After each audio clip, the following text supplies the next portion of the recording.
안녕하세요. 매일 새로운 사연을 전하는 읽어주는 사연 라디오입니다. 구독과 좋아요, 많은 공유 부탁드립니다. 오늘의 사연 시작하겠습니다. 안녕하세요. 저는 올해로 30이 간 넘은 여성입니다. 이제는 다 지나간 일들이지만 누군가에게 한 번은 허심탄회하게 털어놓고 싶었어요. 딸이다 생각하시고 가벼운 마음으로 들어주세요. 제가 8살 때 TV에서 어려운 사람을 도웁시다라는 홍보 영상을 본 적이 있습니다. 그 당시에 저는 너무 어렸기에 아버지께 어려운 사람은 뭐냐고 물어본 적이 있었어요. 아버지께서는 몸과 마음이 힘든 사람은 다 어려운 사람이라고 말씀해 주셨지만 그때는 제대로 이해하지는 못했어요. 저에 대해서 이야기를 해볼게요. 제가 어렸을 때 어머니는 일회용품을 만드는 공장에 다니셨고 아버지는 주로 건설 현장에서 일하시는 일용직 노동자셨어요. 넉넉한 형편은 아니었지만 두 분의 사이는 좋으셨어요. 비록 아버지는 말수가 적고 무뚝뚝하셨지만 그래도 어머니를 아끼고 사랑하셨어요.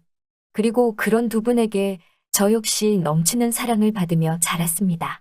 하지만 이 행복은 오래가지 못했어요.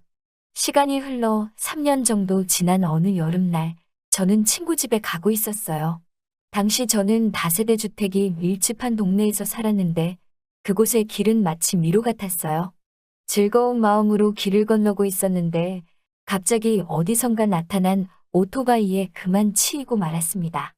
오토바이에 부딪혀 나가떨어진 저는 치아가 부서지고 여기저기 크고 작은 상처를 입고 말았어요.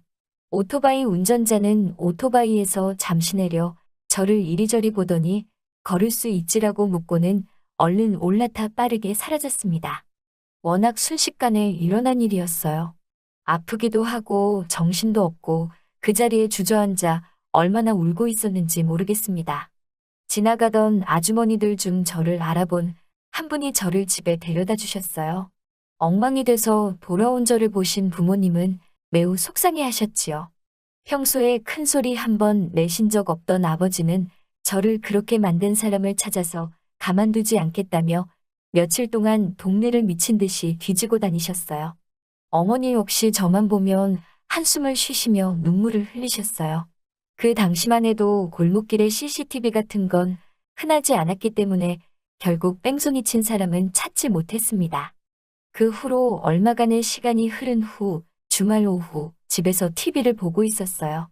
그런데 갑자기 소리가 뭐라고 해야 할까요? 뭔가 귀가 울린다고 해야 하나? 소리가 잘 들리지 않는 느낌이었어요. TV 볼륨을 아무리 올려도 잘 안 들리고 엄마 목소리도 제대로 알아들을 수가 없었어요. 엄마에게 엄마 귀가 이상해. 소리가 웅웅거려 라고 말했던 기억이 나요. 엄마는 그게 무슨 소리냐며 어쩔 줄을 몰라 하셨어요. 그러더니 저를 데리고 급히 병원으로 향하셨지요.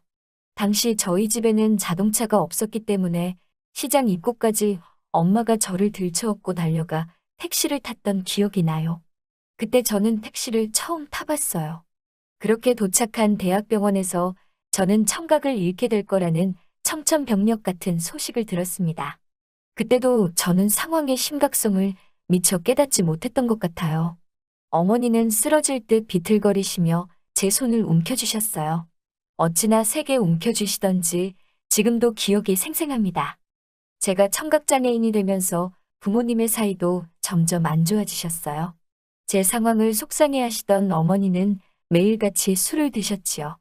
언젠가 심각성을 눈치채신 아버지가 술병을 숨기면서 화도 내시고 달래도 보셨지만 어머니의 상태는 나날이 심각해져만 가셨습니다. 그때 제 나이 13살이었어요. 아버지는 쉬는 날이면 저를 데리고 방방곡곡 유명한 병원을 찾으셨어요. 나중에는 무당이며 사찰이며 교회며 안 가본 곳이 없었습니다. 어떻게든 제 귀를 낫게 해주시겠다며 주변 사람들한테 돈도 많이 빌리신 것 같았어요. 하지만 아무 소용이 없었지요. 저는 저대로 상태가 진전이 없었고 어머니의 상태는 더욱 안 좋아지고 있었으니 지금 생각해보면 아버지가 정말 많이 고생하셨어요. 그러던 어느 날 아버지가 일을 하러 가시고 저는 할 수 있는 집안일을 찾아서 하고 있었어요. 어머니가 알코올 중독 증상이 심해지시면서 살림도 손에서 놓으셨기 때문이지요. 그런데 갑자기 어머니가 저에게 시장에 가자고 하시더라고요. 하지만 어머니는 집 앞에 있는 시장을 지나쳐 버스를 타자고 하시더군요. 버스를 타고 30분 넘게 간 것 같아요. 어딘지는 모르지만 그저 어머니를 따라서 내렸습니다. 그리고 한참을 어머니 뒤를 따라다니며 구경을 하고 있었는데 어느 순간 어머니가 눈앞에서 보이지 않았어요. 저는 어찌할 바를 모르겠더라고요. 한참을 혼자 시장 안을 헤매다가 인심 좋아 보이시는 떡집 아주머니를 발견했어요. 저는 손님들이 다 떠나기를 기다린 뒤 아주머니께 전화 한 통만 쓸 수 있을까요? 라고 여쭤봤어요. 아주머니가 저에게 뭐라고 말을 하시긴 하시는데 잘 알아듣지를 못했습니다. 어린 마음에 장애가 있다는 티를 내는 것이 얼마나 부끄럽고 창피하던지요. 저는 아주머니께 작은 목소리로 제가 소리가 안 들린다고 말했어요. 그러자 아주머니는 저를 다시 한번 쳐다보시더니 안 됐다는 눈빛을 보이시곤 전화를 쓰게 해주셨어요. 문제는 아빠에게 전화를 걸어도 아빠가 받았는지 어쨌는지 저는 알 수가 없었어요. 제가 난처해하자 아주머니는 무슨 상황인지 눈치를 채신 듯 번호를 달라고 하시더니 대신 걸어주셨어요. 그리고는 저 대신 아버지께 상황을 설명해 주셨지요. 아주머니는 안에 들어가 있으라고 하시더니 어디선가 김밥 한 줄과 요구르트 2개를 사다 주셨습니다. 얼마간의 시간이 흐르고 아버지께서 저를 찾으러 오셨습니다. 저는 아버지 목에 매달려 엉엉 울었어요. 아버지는 연신 떡집 아주머니께 감사하다고 인사를 드리셨어요. 저도 정말 감사하다고 인사를 드렸어요. 아버지가 주머니에서 꼬깃꼬깃한 지폐를 몇 장 꺼내며 이거라도 받아달라고 하자 아주머니는 손사래를 치시며 어려운 사람끼리 돕는 거지 뭘 이러냐고 얼른 내데리고 들어가시라고 하시더군요. 그렇게 아버지 손을 잡고 집에 들어선 저를 본 어머니는 깜짝 놀라신 눈치였어요. 저는 저도 모르게 아버지 뒤에 숨었고 아버지는 어머니를 보자마자 뺨을 치셨어요. 엄마라는 사람이 딸을 버릴 수가 있냐고 소리를 지르는 아버지에게 어머니도 지지 않고 맞서 뭐라고 소리를 지르시더라고요. 그러다 어머니가 쓰러지셨습니다. 아버지는 그런 어머니께 연기하지 말라고 흔들어 깨웠지만 어머니는 쉽게 일어나시지 못했어요. 훗날 알게 된 사실로 어머니는 당시 만성 신부전증을 앓고 계셨대요. 그런데 집에 돈이 없으니 제대로 된 치료를 받지 못하신 거지요. 아버지는 오로지 저에게 매달리고 계셨고 어머니는 병을 앓고 계신 데다 우울증까지 겪고 계셨던 거지요. 그리고 얼마 후 어머니는 아버지에게 헤어지자며 이혼 서류 한 장을 내밀고는 집을 나가셨어요. 그 이후로는 지금까지 소식 한 번 없으시네요. 아버지 말씀으로는 지방 어디에서 그럭저럭 살고 있다고 하셨지만요. 아무튼 저는 중학교에 올라갔어요. 하지만 귀가 들리지 않는 상태에서 사춘기 친구들과 함께 지낸다는 건 무척 고역스러운 일이었어요. 제가 듣지 못한다는 걸 눈치챈 몇몇 친구들이 저를 몹시도 괴롭혔습니다. 한 번은 지나가고 있는데 누군가 저에게 먹다 남은 우유곽을 던진 일도 있었어요. 제가 뒤를 돌아보자 너나 할 것 없이 웃고 있었는데 누구 하나 저 대신 나서주는 이가 없더군요. 그때 누구에게도 무시당하지 않을 힘을 키워야겠다고 굳게 마음먹었습니다. 몇 날 며칠 쏘가리를 하다가 아버지께 특수학교에 보내달라고 부탁을 드렸고 그렇게 전학을 가게 되었습니다. 하지만 특수학교에서의 생활은 정말이지 제 기대와는 달랐습니다. 저는 귀만 들리지 않을 뿐인데 마치 저를 부족한 사람처럼 대하는 것 같았어요. 학교를 다닐수록 오히려 주눅이 들더라고요. 저는 결국 아버지께 학교를 그만두겠다고 말씀을 드렸어요. 대신 중고등학교는 검정고시로 반드시 마치겠다고 약속을 했지요. 혼자서 공부하면서 수어도 배우고 검정고시도 통과하고 저는 내친김에 수능까지 준비하여 서울에 있는 대학에 합격할 수 있었습니다. 고생하시는 아버지를 위해서라도 꼭 대학교에 가 아버지께 자랑거리가 되어드리고 싶었지요. 비록 명문대는 아니었지만 사람들이 이름만 들으면 알법한 학교의 특수교육과에 입학했어요. 어머니가 떠나시고 거의 술을 입에 대지 않으셨던 아버지는 제 합격 소식을 들으시고는 소주를 드시면서 진한 눈물을 보이셨어요. 그리고 그렇게 합격한 대학교에서 저는 지금의 남편을 만났어요. 청바지에 단정한 흰 셔츠를 입고 쭈뼛대며 주위를 둘러보던 그는 저를 발견하고는 다가와서 뜬금없이 자기소개를 하더라고요. 경영학과에 입학한 박기환이라면서 잘 지내보자고 하더군요. 저는 이혜연이에요. 청각장애인이에요. 라고 말했지요. 사실 언젠가부터 저는 자기소개를 할 때 꼭 청각장애인이라는 말을 덧붙이고 있었어요. 여기에는 여러 가지 이유가 있었는데 첫 번째는 상대가 나중에 알고선 당황하는 모습을 보고 싶지 않았고요. 두 번째는 스스로에게 당당하기 위해서였지요. 아무튼 제가 청각장애인이라고 말하자 그는 그저 그래요? 라고 말하고는 다시 자기 이야기를 시작하더군요. 전혀 개의치 않는 그 모습에 오히려 제가 놀랐지요. 그와의 대화는 즐겁고 말이 통하는 것 같았어요. 그는 저에게서 한시도 눈을 떼지 않고 입모양에 신경 쓰며 말을 하고 있었어요. 그런 배려가 고마웠지요. 게다가 제가 가입한 수어 동아리에 그도 가입을 했더라고요. 자기도 수어를 배워보고 싶다고 하길래 굳이 왜 배우려고 하냐고 묻자 조만간 꼭 필요해질 것 같다고 하더라고요. 당시 저는 그가 저를 좋아하는 것 같다는 느낌은 있었지만 확신은 없었어요. 하지만 그는 꾸준히 동아리에 나와 수어도 배우고 제가 참여하는 봉사활동에도 빠짐없이 참석하더라고요. 그의 그 성실함과 진정성에 저도 조금씩 마음을 열게 되었지요. 그리고 1학기가 끝나갈 무렵 그는 저에게 제법 능숙해진 수어로 여자친구가 되어달라며 고백을 해왔지요. 그 이후로 우리는 다른 커플들처럼 평범한 보통의 연애를 시작했어요. 수어를 하기도 했고 필담을 나누기도 하면서 서로를 점점 알아갔어요. 중간에 남자친구가 군대를 갔다 오고 저 역시 해외에 봉사를 다녀오기도 했지만 달라진 건 없었어요. 오히려 그에 대한 제 마음은 더욱더 커져만 갔지요. 그리고 마음 한켠에서는 걱정도 커져만 갔어요. 이러다 이 사람이 나를 떠나면 어떡하지? 엄마도 나를 떠났는데. 그런 생각들 때문이었어요. 결국 저는 남자친구에게 이별을 고하며 그동안 말하지 못했던 저희 어머니에 대한 사실을 털어놓았습니다. 하지만 제가 제 장애를 밝혔을 때처럼 남자친구는 크게 동요하지 않고 묵묵히 들어주기만 하더라고요. 그런데 그 모습이 마치 저희 어머니를 배려해주는 것 같더라고요. 다 듣고 난 후 그는 저에게 이제 그 상처를 자기가 보듬어주고 싶다면서 결혼하자고 프로포즈를 해왔어요. 저는 더 이상 그를 밀어낼 수 없었기에 결혼을 약속했습니다. 결혼을 약속하고 얼마 지나지 않아 그의 부모님께서 식사 초대를 하셨어요. 엄해 보이시는 아버님과 어디선가 뵌 듯한 낯익은 어머님 두 분이 저를 반겨주셨어요. 두 분은 저에 대해 이것저것 여쭤보셨고 거기까지는 괜찮았어요. 그런데 갑자기 제 보청기가 작동을 안 하더라고요.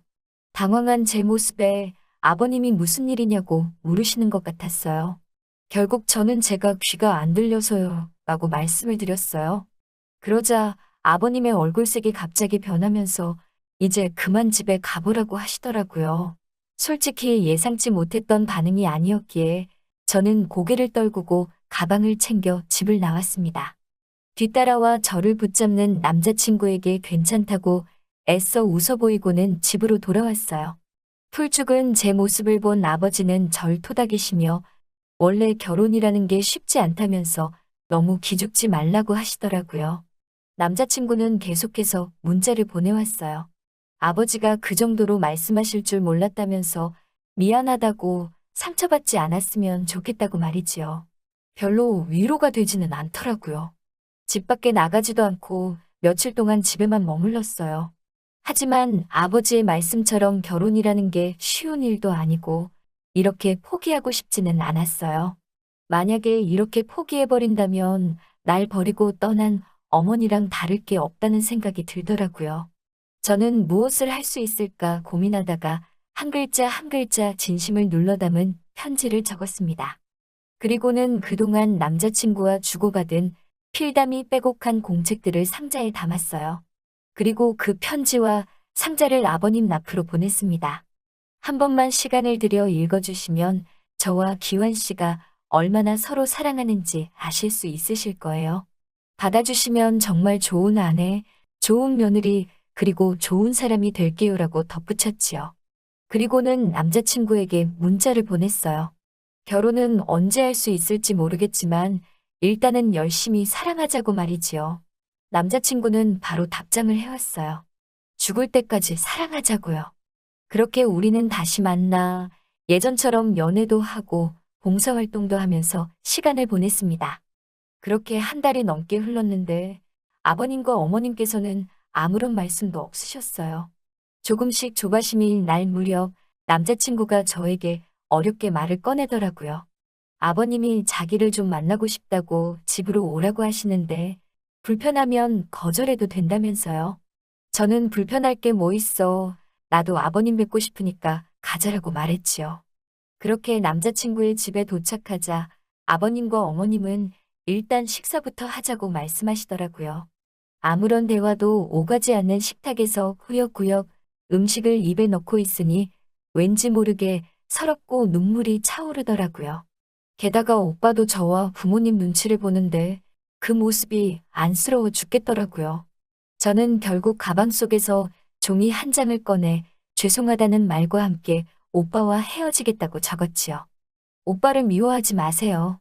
다 제 욕심이었습니다라고 덧붙였어요. 그렇게 작성한 쪽지를 슬며시 식탁에 올려두고 자리를 일어나는데 아버님이 어디 어른이 식사 중인데 마음대로 일어나냐며 고함을 치십니다. 저는 가지도 앉지도 못하고 엉거주춤 서 있었어요. 그런데 아버님이 갑자기 제 앞으로 오시더니 어설픈 수화로 만나서 반갑다고 하시더라고요. 어머님도 그제서야 노트를 꺼내시고는 이 양반은 진작에 인사부터 하지 애를 놀라게 하냐고 적으시더라고요. 그러자 남자친구가 엄마 지금 혜연이 보청기 껴서 다 들려라고 말하더라고요.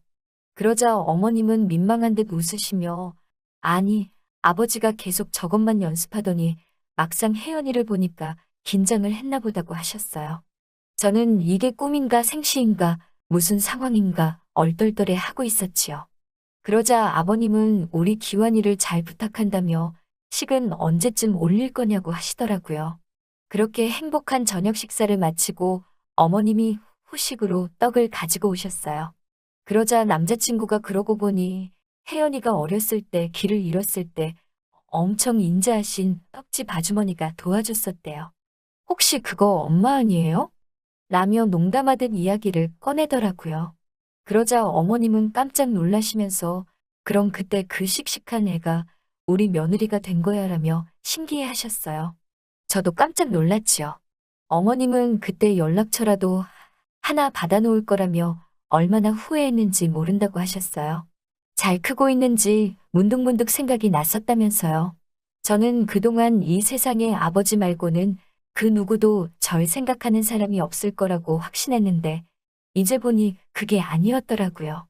생각지도 못한 사람이 저희 안부를 걱정해줬다는 그 사실 하나만으로 그동안 제 마음의 상처가 큰 위로를 받는 기분이었어요.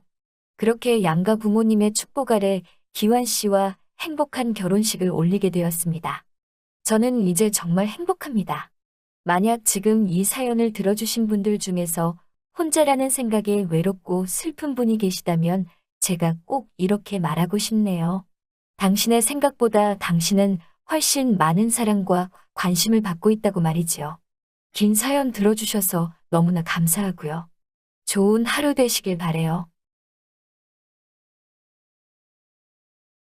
긴 이야기 들어주셔서 감사합니다. 오늘의 사연은 여기까지입니다. 구독과 좋아요, 알람 설정해주시면 앞으로 더 좋은 사연으로 찾아오겠습니다. 감사합니다.